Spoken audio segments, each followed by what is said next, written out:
Kapag nadaan ka sa downhill, di ba naka third gear tayo. So lalagay natin yung gear natin sa mababang gear. Hindi sa first gear kundi sa second gear. Yung second gear. Yan, tanggal si clutch. Tapos yung paa mo nasa brake na lang. Yan. Hindi ka naman kailangan mag-gas. Kasi ito ay sobrang downhill. Ito ay for safety na hindi bumulis ang sasakyan, no? Takbong pang 20 to 40 lang siya. So nakalalay ka lang sa brake. Pag sobrang downhill, sobrang downhill, pwede mo ilagay sa first gear, so mas mabagal. So mas safe siya, 0 to 20 lang ang takbo niya.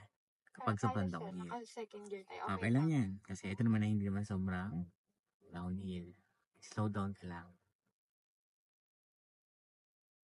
Nakalalay ka lang sa brake, dito huwag ka magka-clutch kasi lalong bibilis yan. So makikita mo, slow down. So babagalan mo na. Yes, palit tayo.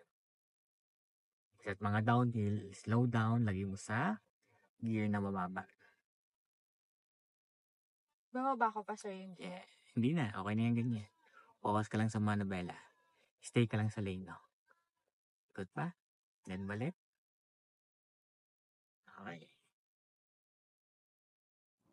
So, pag paa mo nasa brake lang. Kasi sa mga beginners, laging slow down muna. Huwag mo na magmamadali. Madali na magpabilis, tatapakan mo lang si gas.